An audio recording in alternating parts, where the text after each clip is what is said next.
Hello everyone, my name is Kulfasha और आप सभी देख रहे हैं मेरा official channel D U education club. I hope आप सभी ठीक होंगे और आप सभी अपनी अपनी स्टडी बहुत अच्छे से कर रहे होंगे। देखिए, आज की जो मेरी वीडियो है वो बीए प्रोग्राम सेकंड सेमेस्टर की होने वाली है। एंड देखिए, ये जो आपकी हिंदी ए है, ये आपकी first semester and second semester दोनों सेमेस्टर की होने वाली हैं। तो अगर आप फर्स्ट सेमेस्टर में हो या फिर अगर आप सेकेंड सेमेस्टर में हो, तो ये दोनों ही सेमेस्टर के लिए वीडियो होने वाली है। क्योंकि देखिए, ये जो बुक है आपकी हिंदी की, जिसका नाम है हिंदी भाषा संप्रेक्षण और संचार, ये जो बुक है आपकी हिंदी की, ये second semester and first semester दोनों ही सेमेस्टर में है। कुछ स्टूडेंट के लिए ये फर्स्ट सेमेस्टर में सब्जेक्ट दे दिया जाता है और कुछ स्टूडेंट के लिए ये सेकेंड सेमेस्टर में दिया जाता है। तो अगर आप इन दोनों में से किसी भी सेमेस्टर में हैं तो दोनों के लिए वीडियो होने वाली है, ठीक है। आज की इस वीडियो में हम लोग इस सब्जेक्ट के जो इंपॉर्टेंट क्वेश्चन विद आंसर हैं उन्हें कवर करेंगे आपके एग्ज़ाम से पहले पहले, ताकि आप अपने एग्ज़ाम में अच्छे नंबर गेन कर पाएँ। देखिए, अगर आपने ये बुक पढ़ ली है तो वेल एंड गुड, अगर नहीं भी पढ़ी है अभी तक तो भी कोई इशू वाली बात नहीं है। अगर आप फुल बुक देख लेते हैं, फुल बुक के सारे ही इंपॉर्टेंट क्वेश्चन आंसर देख लेते हैं, दैट मीन्स आपने पूरी बुक कवर कर ली है। और आज की इस वीडियो में हम लोग पूरी जो बुक है उसके जितने भी इंपॉर्टेंट क्वेश्चन विद आंसर होने वाले हैं उन्हें हम कवर करेंगे। देखिए, ये जो इंपॉर्टेंट क्वेश्चन होने वाले हैं ये एक वीडियो में नहीं होंगे, तो इसके कई पार्ट हो सकते हैं। तो आप यूट्यूब चैनल को सब्सक्राइब कर लीजिए एंड बेल आइकन को प्रेस कर लीजिए, क्योंकि आज हमारा पार्ट 1 होने वाला है। इसके बाद के जो पार्ट आएंगे आप उन्हें देख पाएँ, ताकि और आपके पास नोटिफिकेशन आ जाए। एंड लास्ट में एक और पार्ट होगा जो इन सब का मर्ज होगा, जो आपके क्विक रिवीजन के लिए होगा। एंड एक और क्वेश्चन होता है मोस्टली स्टूडेंट का, कि अगर आपको नोट्स चाहिए इसके सेल्फ स्टडी के लिए, यानी सेल्फ रीड आउट के लिए इस सब्जेक्ट के, तो कहाँ मिलेंगे? इस क्वेश्चन का आंसर मैं आपको वीडियो के लास्ट में दे दूंगी, तो लास्ट तक ज़रूर बने रहना एंड वीडियो को लास्ट तक देखना है एंड लाइक करना मत भूलिएगा। चलिए फिर स्टार्ट करेंगे हम लोग क्वेश्चन नंबर 1 से। क्वेश्चन नंबर 1 है हमारा, संप्रेक्षण का अर्थ व परिभाषा स्पष्ट करते हुए संप्रेक्षण के तत्व का उल्लेख कीजिए। यानी आपको इस क्वेश्चन में संप्रेक्षण का क्या अर्थ है या संप्रेक्षण की क्या परिभाषा होती है ये बताना है, और संप्रेक्षण जो है उसके कितने तत्व होते हैं, तत्वों का उल्लेख करना है, ठीक है। सबसे पहले हम संप्रेक्षण का अर्थ या फिर परिभाषा से माध्यम से हम देख सकते हैं। तो संप्रेक्षण का शाब्दिक अर्थ है प्रेक्षण करना, अर्थात किसी विचार, सूचना, भाव या ज्ञान को एक व्यक्ति से दूसरे व्यक्ति तक पहुंचाना, वही हमारा संप्रेक्षण होता है। यानी किसी भी विचार को, सूचना को, भावना को, ज्ञान को एक व्यक्ति से दूसरे व्यक्ति तक पहुंचाना ही संप्रेक्षण होता है। जैसे कि अभी हम लोग कर रहे हैं, मैं अपना ज्ञान, अपनी सूचना आप तक पहुंचा रही हूँ, अपनी भावनाओं, अपनी सूचनाओं, अपने ज्ञान को, तो ये क्या है, ये एक तरह का संप्रेक्षण हो जाएगा। जब दो या दो से अधिक व्यक्ति किसी संदेह का आदान प्रदान करते हैं तब संप्रेक्षण की प्रक्रिया आरंभ होती है। यानी ये कभी भी सिंगल व्यक्ति द्वारा नहीं की जा सकती संप्रेक्षण। जब दो या दो से अधिक व्यक्ति एक साथ किसी भी चीज़ का आदान प्रदान करते हैं, यानी बातचीत के दौरान, तो वो हमारा संप्रेक्षण कहलाता है। संप्रेक्षण केवल शब्दों के माध्यम से ही नहीं, बल्कि हाव भाव, संकेत, दृष्टि, संपर्क, इन ध्वनि और लिखित रूप से भी होता है। यानी देखिए, जो संप्रेषण होता है वो सिर्फ शब्दों के माध्यम से नहीं होता कि हम लोग बातचीत कर रहे हैं तो संप्रेषण हो रहा है, नहीं। जो हमारे हाव भाव होते हैं, संकेत होते हैं, दृष्टि संपर्क होता है, चित्र होते हैं, ध्वनि होती है, लिखित रूप होता है, इन सभी से होता है। किस तरह से? देखिए, अगर आपने कभी देखा होगा कि लड़का या फिर लड़की एक दूसरे को देख के हाव भाव करते हैं, आँख मारते हैं, तो वो भी संप्रेक्षण है। या फिर ये कहूँ, जो गूंगे व्यक्ति होते हैं वो क्या करते हैं, हाव भाव से ही संप्रेक्षण करते हैं, संकेत देते हैं। कोई भी संकेत से हम संप्रेक्षण कर सकते हैं। और दृष्टि संपर्क से भी हो सकता है, चित्र के माध्यम से भी होता है, ध्वनि के माध्यम से भी होता है। गाने जो होते हैं वो ध्वनि के माध्यम से होता है। लिखित, ये जो आप देख सकते हैं, ये लिखित रूप से संप्रेषण हो रहा है आपके साथ, ठीक है। इस तरह से हम देख सकते हैं। आगे चलेंगे। संप्रेषण सामाजिक, सांस्कृतिक और भाषाई संबंधों की आधारशिला है। व्यक्ति के व्यवहार, संपर्क और संबंधों को स्थापित करने में संप्रेषण की अत्यंत महत्वपूर्ण भूमिका है। यानी हम कह सकते हैं कि व्यक्ति की जो स्थापना है या स्थापन, जो उसके संबंध होते हैं उनको स्थापित करने में संप्रेषण की बहुत ज़्यादा इंपॉर्टेंट भूमिका होती है। अगर संप्रेषण ना हो तो व्यक्ति अपने जो संबंध है या संपर्क है वो स्थापित नहीं कर सकते हैं। अब हम देखेंगे संप्रेषण की परिभाषा, किस तरह से हम संप्रेषण की परिभाषा देख सकते हैं या किन किन लोगों द्वारा दी गई है। देखिए, परिभाषा में कोई भी चेंजेस नहीं होते, आपको एज इट इज़ याद करनी होती है। तो पहले हम देखेंगे क्लाउड चेन के अनुसार, इनके अनुसार देख लेते हैं क्या संप्रेषण की इन्होंने परिभाषा दी है। इसमें आप लिखेंगे संप्रेषण वह प्रक्रिया है जिसके द्वारा एक प्रेषक अपने विचारों को एक कोड के माध्यम से एक प्राप्तकर्ता तक पहुंचाता है। यानी इनके अनुसार संप्रेषण एक ऐसी प्रक्रिया है जिसमें एक व्यक्ति कोड के माध्यम से यानी कुछ भी बोलकर अपनी जो चीज़ें हैं वो दूसरे व्यक्ति तक पहुंचाता है। अगर मैं इसका एग्जांपल लूँ तो अगर आपने किसी से चैटिंग की हो या बात वगैरह करते हो आप रात में, तो आप लोग एक चीज़ यूज़ करते होगे, मोस्टली लोग यूज़ करते हैं जीएन।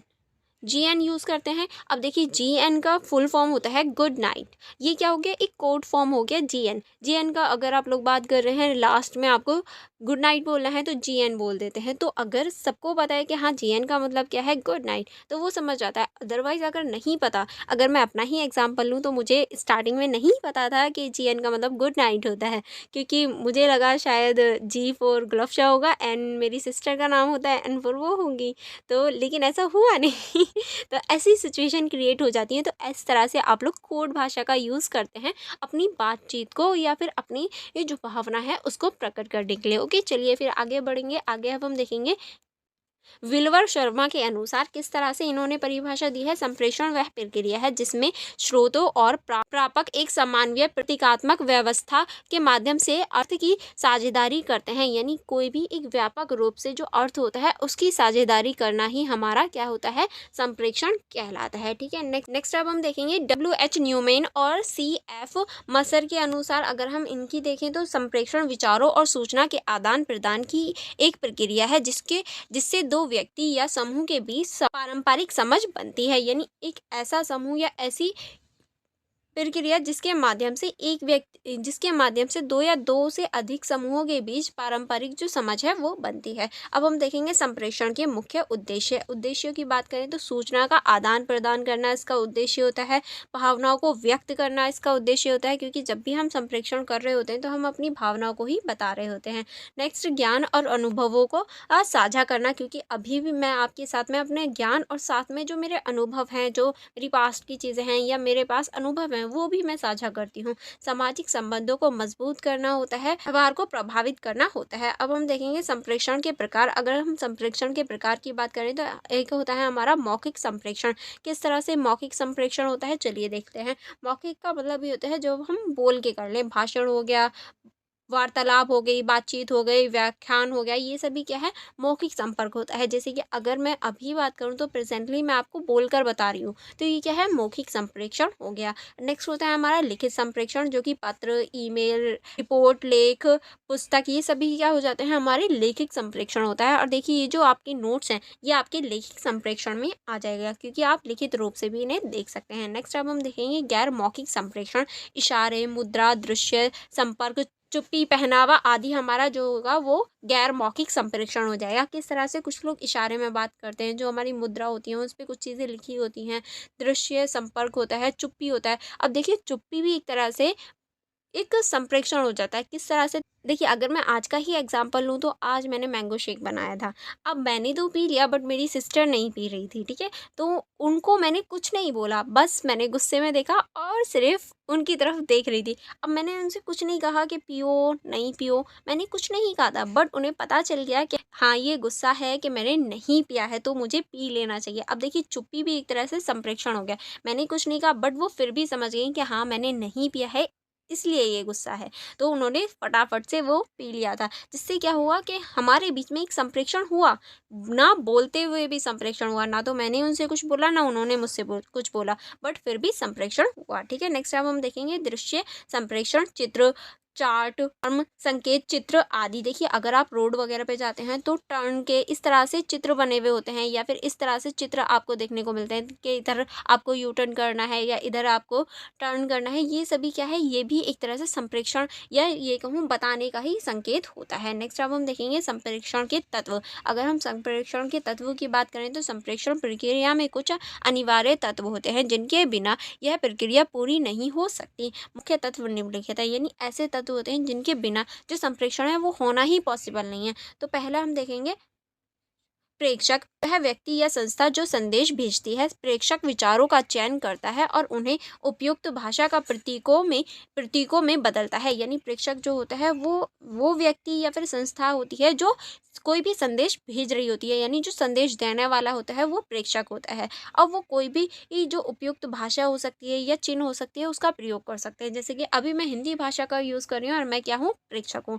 दूसरा होता है हमारा संदेश। संदेश क्या होता है, वह सूचना, विचार या भावना जिससे प्रेषक प्रेरित करना चाहता है। यह मौखिक, लिखित या दृश्य रूप में हो सकता है। यानी देखिए ये जो है, ये जो हमारी पीपीटी है, ये सारी चीज़ें जो हैं ये संदेश हो जाएंगी। किस तरह से संदेश हो जाएंगी, क्योंकि देखिए ये मौखिक भी है क्योंकि मैं बोल कर भी बता रही हूँ, लिखित भी है क्योंकि लिख भी रखा है, और दृश्य भी है, आप देख भी सकते हैं इन्हें। ऐसा नहीं है कि ये मैंने सिर्फ दे दिया और आपको दिख ही नहीं रहा है, नहीं, आप इसे देख भी सकते हैं। तो इस तरह से ये आपको तीनों रूप में मिल जाएगा। फिर होता है हमारा कोडिंग। किस तरह से कोडिंग, चलिए इसको देख लेते हैं। कोडिंग में आप लिखेंगे प्रेषक द्वारा अपने विचारों को शब्द, संकेतों या प्रतीकों में बदलने की प्रक्रिया। यानी जो प्रेषक है, यानी जो मैं हूँ, मैं जो अपने वर्ड्स एंड संकेत हैं उन्हें प्रतीकों के रूप में बदल दूँ तो वो हमारी प्रेषक द्वारा जो बदले गए प्रतीक हैं वो हो जाएंगे। अगर हम माध्यम की बात करें तो माध्यम में आप लिखेंगे यह साधन जिसके द्वारा संदेश प्रेषक से प्रापक तक पहुंचता है, जैसे भाषा, पत्र, मोबाइल, इंटरनेट, इशारे आदि। यानी देखिए जो हमारा माध्यम होता है वो भाषा हो सकती है, पत्र हो सकता है, मोबाइल हो सकता है, इंटरनेट हो सकता है, इशारे हो सकते हैं, कुछ भी हो सकता है, क्योंकि इस टाइम पे हम जो हमारा इंटरनेट है और जो मोबाइल है उसका यूज़ कर रहे हैं। इस तरह से हम इसे देख सकते हैं। ठीक है, चलिए आगे देखेंगे। आगे हम देखेंगे प्रापक। प्रापक क्या होता है, इसमें आप लिखेंगे वह व्यक्ति या समूह जो संदेश को प्राप्त करता है और उसका अर्थ निकालता है। अब देखिए मैं तो संदेश दे रही हूँ और आप लोग संदेश प्राप्त कर रहे हैं, तो आप लोग हो जाएंगे प्रापक, जो कि संदेश ले रहा है और उसका अर्थ निकाल रहा है, उसको समझने का प्रयास कर रहा है, वो आप लोग जो होंगे वो प्रापक कहलाएंगे। नेक्स्ट अब हम देखेंगे डिकोडिंग। किस तरह से प्रापक द्वारा प्राप्त संदेश को समझने की प्रक्रिया। यदि प्रेषकों और प्रापक की भाषा और संदर्भ समान हो तो संदेश अधिक प्रभावी होता है। यानी देखिए जो हमारा प्रापक है, यानी आपके पास जब संदेश पहुंच गया तो आप जो उसे समझने की प्रक्रिया कर रहे हैं कि आखिर मैम क्या कहना चाह रही हैं, वो जो समझने की प्रक्रिया है वही आपकी डिकोडिंग है। और अगर आपकी और मेरी लैंग्वेज यानी भाषा जो है वो सेम होगी, सामान्य होगी, तो आप उसे अधिक प्रभावी रूप से समझ पाएंगे या फिर जल्दी से उसे समझ पाएंगे। ठीक है, नेक्स्ट होती है हमारी प्रतिक्रिया। प्रतिक्रिया में आप लिखेंगे जब प्रापक संदेश का उत्तर देता है तो उसे प्रतिक्रिया कहते हैं। यह संप्रेषण को दो तरफा बनाता है। यानी देखिए मैंने कुछ पूछा, आपने उसका आंसर दिया, वो क्या हो जाएगी, आपकी प्रतिक्रिया हो जाएगी। यानी मेरे सवाल का आपने जवाब दिया, तो ये क्या है, ये संवाद को दो तरफा बना देता है। ऐसा नहीं है कि अब सिर्फ मैं ही बोले जा रही हूँ, आप कुछ बता ही नहीं रहे हैं। जब मैंने आपसे कोई भी क्वेश्चन कहा कि आपको इस क्वेश्चन का आंसर कमेंट बॉक्स में बताना है, जैसे कि आपको बताना है कि ये वीडियो कैसी लग रही है आपको, तो ये जो जब आप इसका आंसर देंगे कि ये वीडियो कैसी लग रही है, तो ये जो संवाद हो रहा है हमारे और आपके बीच में, तो ये जो हो जाएगा ये दो तरफा संवाद हो जाएगा। ठीक है, नेक्स्ट अब हम देखेंगे रुकावट। रुकावट किस तरह से संप्रेषण प्रक्रिया में आने वाली कई बाधा या व्यवधान जो संदेश को सही आदान प्रदान को प्रभावित करते हैं, जैसी शोर, भाषा की असमानता, मनोवैज्ञानिकता बाधाएं आदि। जिस तरह से, जैसे कि अगर मैं आपको एग्जांपल दूं, तो अगर यहाँ पर बहुत ज़्यादा शोर शराबा हो, बच्चे बहुत ज़्यादा शोर करने लगे, तो मैं क्या बोल रही हूँ या क्या पढ़ा रही हूँ आपको समझ में नहीं आएगा। तो एक तरह से भाषा होगी। आप हिंदी पढ़ रहे हैं और मैं बोलने लग जाऊँ तमिल में, तो आपको पता ही नहीं चलेगा कि मैम क्या पढ़ा रही हैं। तो भाषा भी बहुत ज़्यादा इंपॉर्टेंट होती है। अगर आपका नेट सही ना चले या मेरा नेट सही ना चले या कुछ टेक्निकल इशू हो जाए, तो भी हमारी जो भाषा है या ये कहूँ जो संप्रेषण है उसमें रुकावट आ सकती है। तो एक तरह से ये रुकावट का काम करेगी। ठीक है, आगे चलेंगे। आगे अब हम देखेंगे संप्रेषण की प्रक्रिया का एक सरल चित्र। किस तरह से हम संप्रेषण की जो प्रक्रिया है उसका एक सरल चित्र देख सकते हैं। इसमें आप देखेंगे क्षण, कोडिंग, संदेश, माध्यम, प्रापक, डिकोडिंग और प्रतिक्रिया। यानी जो प्रेषक है वो कोडिंग करता है, संदेश देता है और माध्यम होता है। फिर प्रापक जो आप लोग हैं उसको प्राप्त करते हैं, डिकोडिंग करते हैं और प्रतिक्रिया करते हैं, यानी अपनी ये जो क्रिया है वो दिखाते हैं कि आपको समझ आया या नहीं आया। ठीक है, अब हम देखेंगे निष्कर्ष। निष्कर्ष में आप लिखेंगे संप्रेषण एक निरंतर और दो तरफा प्रक्रिया है जो समाज में आपसी समझ, संबंधों और सहयोग को बढ़ावा देती है। यह केवल शब्दों तक सीमित नहीं है बल्कि भाषाओं, संकेतों और प्रतीकों के माध्यम से भी प्रभावशालिता बनाती है। यानी देखिए ये जो है ये सिर्फ हमारी जो एक तरफा है ये नहीं है, बल्कि और देखिए ये सिर्फ शब्दों तक ही सीमित नहीं है, बल्कि हमारी जो भावना है, संकेत हैं, प्रतिक्रिया हैं, उसको भी प्रभावशाली बनाती है। इसके सभी तत्व एक दूसरे से जुड़े होते हैं। यदि किसी एक तत्व में भी दोष हो तो संप्रेषण प्रक्रिया असफल हो सकती है। यानी देखिए ये जो है प्रक्रिया है बहुत सारे लोगों से या बहुत सारी चीज़ों से जुड़ी होती है, और किसी एक चीज़ में भी दोष है ना तो ये प्रक्रिया पूरी नहीं होगी। अगर मैं आपको सही से ना बता पाऊँ, या फिर टेक्निकल इश्यू हो जाए, या फिर ये कहूँ मैं अपनी लैंग्वेज चेंज कर लूँ, या फिर कोई भी इशू हो जाए, तो आप उस जो संदेश है उसको सही से नहीं ले पाएंगे। इसलिए एक सफल संप्रेषण के लिए स्पष्ट संदेश, उपयुक्त माध्यम और सार्थक प्रक्रिया आवश्यक है। तभी हम कह सकते हैं कि स्पष्ट जो संदेश है वो हो रहा है। ठीक है, नेक्स्ट क्वेश्चन की तरफ चलेंगे। नेक्स्ट क्वेश्चन है हमारा, संप्रेषण के प्रमुख आयामों का विवेचन विश्लेषण कीजिए। यानी संप्रेषण के जो प्रमुख आयाम होते हैं उनकी विवेचना आपको करनी है। हम देखेंगे परिचय से संप्रेषण के प्रमुख आयामों का विवेचना किस तरह से करेंगे। संप्रेषण एक बहुआयामी प्रक्रिया है जिसमें विचार, भावना, जानकारी और अनुभवों का आदान प्रदान किया जाता है। यानी संप्रेषण के अंदर जो हमारे विचार होते हैं, भावना होती है, जानकारी होती है, अनुभव होते हैं, उनका आदान प्रदान किया जाता है। यह केवल भाषा तक सीमित न होकर सामाजिक, सांस्कृतिक, मनोवैज्ञानिक और तकनीकी रूप से भी कार्य करती है। यानी ये सिर्फ हमारी भाषा तक सीमित नहीं होती, बल्कि हमारी जो सामाजिक, सांस्कृतिक, मनोवैज्ञानिक तकनीक होती है वहाँ तक भी कार्य करती है। इसके प्रभावों को समझने के लिए इसके विभिन्न आयामों का अध्ययन करना आवश्यक है। अगर हम इसके प्रभावों की बात करें तो उसके लिए हमें इसके आयामों को समझना ज़रूरी है। अब इसके कौन कौन से आयाम हैं, तो पहले हम देखेंगे भाषिक आयाम। भाषिक आयाम कौन कौन से होते हैं, चलिए देखेंगे। भाषिक आयाम में आप लिखेंगे, भाषा संप्रेषण का मूल माध्यम है। मौखिक व लिखित भाषा के माध्यम से व्यक्ति अपने विचारों और भावनाएं दूसरे तक पहुंचाते हैं। यानी हम कह सकते हैं जो भाषा है वो एक तरह से मूल माध्यम है, जिसकी वजह से या जिस के माध्यम से जो मौखिक लिखित भाषा है वो अपने जो व्यक्ति है या विचार है उनको व्यक्त कर पाते हैं। एक ही भाषा का सही प्रयोग, स्पष्टता और संप्रेषणीयता इस आयाम के मुख्य तत्व हैं। और एक ही भाषा जो है उसका सही से प्रयोग करना, स्पष्टता करना, इसके प्रमुख तत्व हो जाते हैं। क्योंकि अगर हमने भाषा का प्रयोग सही से नहीं किया है तो सामने वाला बात को नहीं समझ पाएगा। ठीक है, अब हम देखेंगे मनोवैज्ञानिकता आयाम।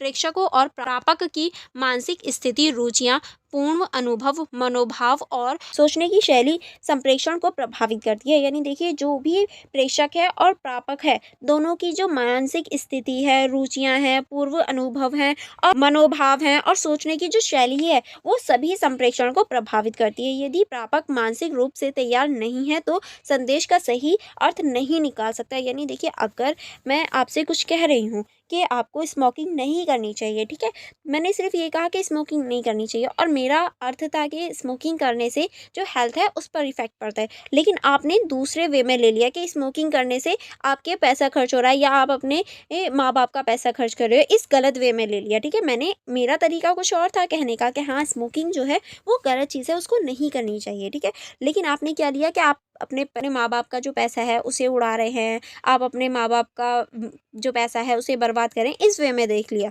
तो क्या होगा, अगर जो प्रेक्षक है वो तैयार नहीं है कोई भी चीज़ लेने के लिए तो उसको कहने से वो हमेशा गलत वे में ही उसका अर्थ निकालेगा। ठीक है, नेक्स्ट अब हम देखेंगे सामाजिक आयाम। किस तरह से संप्रेषण एक सामाजिक प्रक्रिया है। समाज में व्यक्ति जब विभिन्न भूमिकाओं में संपर्क करता है, जैसे शिक्षा, छात्र, नेता, जनता, माता पिता, बच्चे आदि, तो उनके सामाजिक संबंधों और भूमिकाओं संप्रेषण की दिशा और प्रभाव को तय करती हैं। यानी देखिए अगर हम कहें तो जो हमारी शिक्षा, छात्र होते हैं, नेता और जनता होती है, माता पिता और बच्चे होते हैं, सबका एक दूसरे से संबंध होता है और एक दूसरे से जो दिशा प्रभाव होता है या ये कहें जो संपर्क है, जो हमारा संप्रेषण है उसको करते हैं। ठीक है, नेक्स्ट अब हम देखेंगे सांस्कृतिक आयाम। किस तरह से भिन्न भिन्न संस्कृति के प्रतीक, संकेत, भाषा और व्यवहार संप्रेषण को अलग अलग अर्थ प्रदान करते हैं। यानी सभी के अलग अलग प्रतीक होते हैं, संकेत होते हैं, भाषा, व्यवहार, संप्रेषण अलग अलग अर्थ प्रदान करने का कार्य करते हैं। एक संस्कृति में मान्य संकेत दूसरे में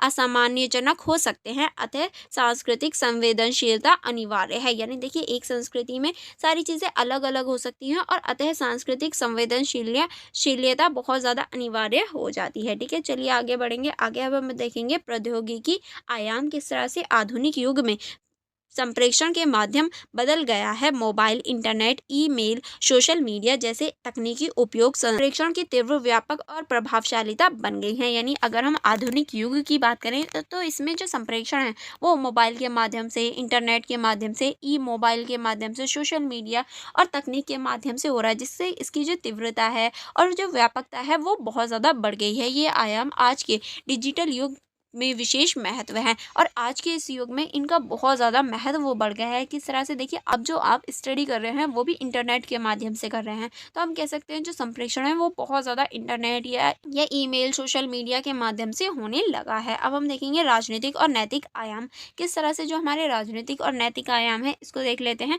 इसमें आप लिखेंगे कुछ संप्रेषण राजनीतिक उद्देश्यों से प्रेरित होते हैं, इनका नैतिक पक्ष भी महत्वपूर्ण होता है। जैसे भ्रामक प्रचार या फेक न्यूज़, सही और जिम्मेदार संप्रेषण सामाजिक शांति और विश्वास बनाए रखते हैं। यानी देखिए, अब हम लोग जितने सोशल मीडिया की तरफ बढ़ रहे हैं या राजनीति हो रहे हैं, तो जो गलत चीज़ें हैं वो भी बढ़ रही हैं। जैसे कि भ्रामक जो प्रचार हो गए या फेक न्यूज़ हो गए, वो बहुत ज़्यादा बढ़ गए हैं। गलत चीज़ें लोगों तक पहुँचाई जाती हैं। तो संप्रेषण के लिए अच्छी और शांति वाली चीज़ें भी होनी चाहिए। ऐसा नहीं है हम फेक न्यूज़ दे रहे हैं और किसी की वजह से या हमारी वजह से कहीं दंगे फसाद हो जाएं या फिर हम किसी को गलत न्यूज़ दें, तो इस चीज़ का भी हमें ध्यान रखना चाहिए। अब हम देखेंगे निष्कर्ष। निष्कर्ष में आप लिखेंगे संप्रेषण का प्रभाव तभी सफल होता है जब उसके सभी आयामों को समझकर उसका उपयोग किया जाए। यानी संप्रेषण तभी सही है या सही उसका प्रयोग है जब हम उसके सभी आयामों को समझकर उसका उपयोग सही से करें। एक अच्छे संप्रेषण भाषाई स्पष्टता के साथ साथ सामाजिक, मनोवैज्ञानिक, सांस्कृतिक और तकनीकी संदर्भ को ध्यान में रखते हैं। यानी हम कह सकते हैं जो एक अच्छा संप्रेषण होगा वो सामाजिक, मनोवैज्ञानिक और संस्कृति के साथ साथ जो तकनीकी संदर्भ है या तकनीकी चीज़ें हैं उन्हें भी ध्यान में रखेगा। इसलिए संप्रेषण के प्रमुख आयामों को सामायिक समझ एक प्रभावी संचार प्रणाली की नींव है और इसीलिए हम कह सकते हैं ये एक जो प्रभावी संचार प्रणाली है उसके नींव के रूप में हम देख सकते हैं।